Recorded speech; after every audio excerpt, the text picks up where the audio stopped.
My question is,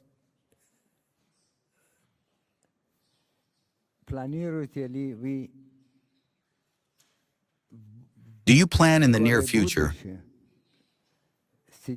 to hold negotiations with the Ukrainians? And why has it been so quiet lately?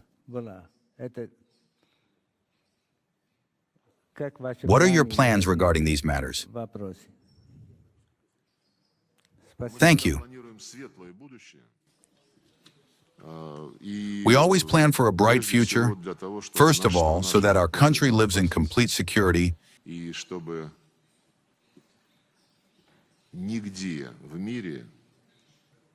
so that nowhere in the world are the interests of Russian citizens and those who consider themselves part of the Russian world, Russian culture, infringed upon. I already mentioned in my speech that we are, well, once again, being required to show readiness for negotiations. Mr. Costa, after Macron scolded him,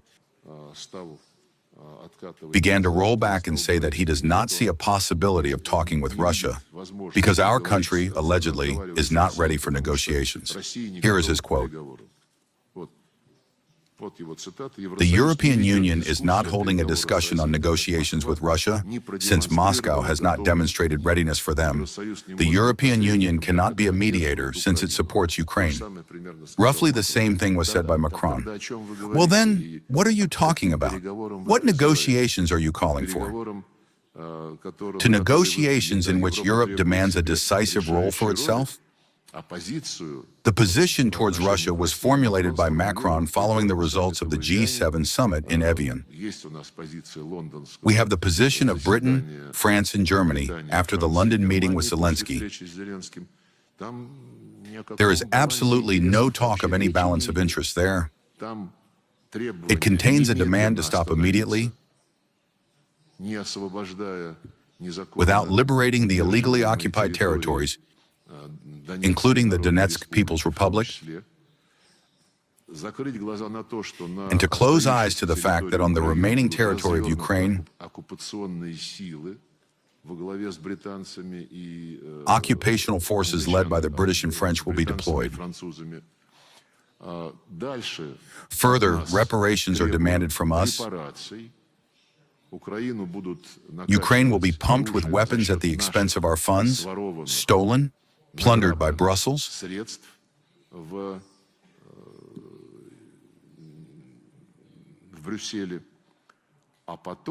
And then when we pay all the reparations, it will be possible to begin talking with us.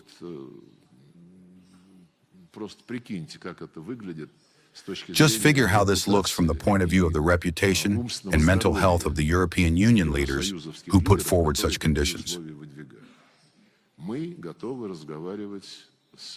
are ready to talk with Kiev, just as we have always been ready.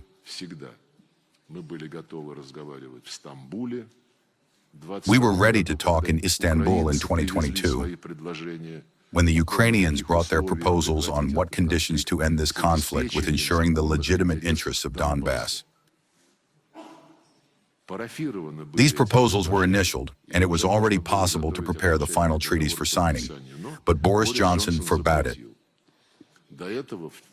Before that, in 2015, there were negotiations on developing the Minsk Agreements. We participated in them too. These agreements were trampled upon, spat upon by the same Berlin and the same Paris. On a subsequent occasion, I cited the example of the negotiations that Macron organized in December 2019, where it was directly written on paper that it was necessary to implement the Minsk Agreements, including granting a special status to Donbass. None of this did anyone implement, and it was not us who did not implement it. In Paris, by the way, in 2019, when Macron, with such pomp as the French like to do, gathered this Normandy Format meeting with great fanfare, experts prepared a document beforehand that the leaders were supposed to approve.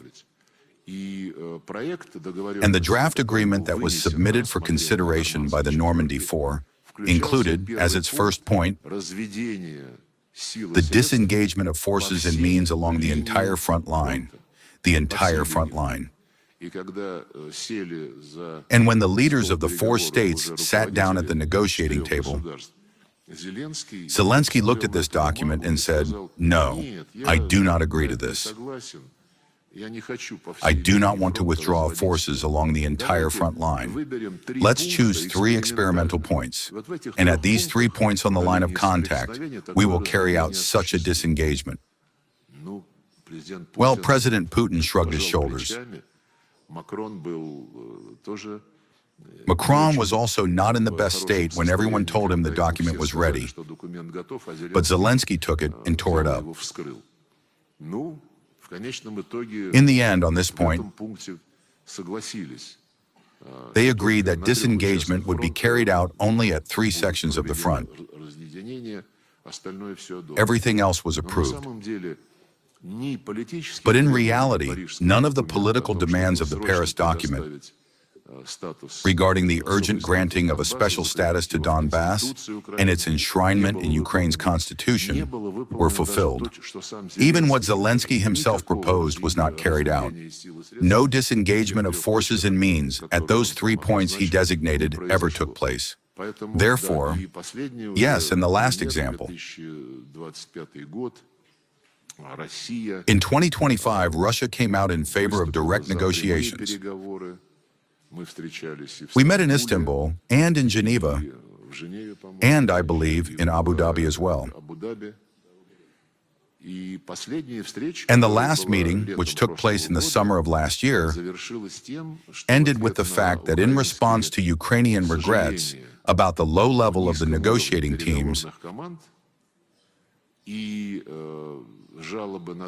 and complaints that the negotiations were mainly devoted to humanitarian issues.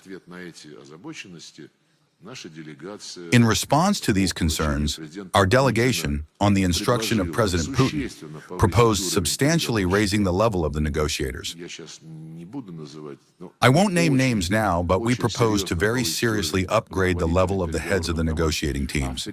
And within the negotiating teams, to create 3 groups, 3 negotiating tracks: humanitarian, political, and military. Well, it would seem this is exactly what Ukrainian negotiators had complained was lacking. They simply disappeared from the radar. And in the fall, they said, "No, we are discontinuing these negotiations. We are ready to resume them at any time at the point where they left off." Probably in that year, someone again told the Ukrainians that there is no need to take any actions toward extending the dialogue, saying, "Let's fight." So they are fighting. I will say once more that the president, every time he speaks on the Ukrainian topic, he emphasizes that we unequivocally prefer a politico-diplomatic settlement.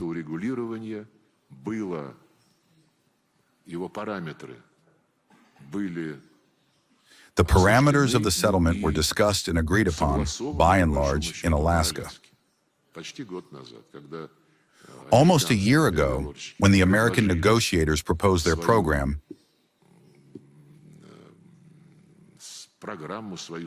a scheme of actions, we agreed to it. Its implementation presupposed the start of negotiations on the details of the political settlement. But as you can see, I don't even want to suspect that Alaska, just like the European actions, was conceived in order to win time for rearming the Kiev regime. I do not even want to think about it, but in reality it turned out. It turned out the way it turned out.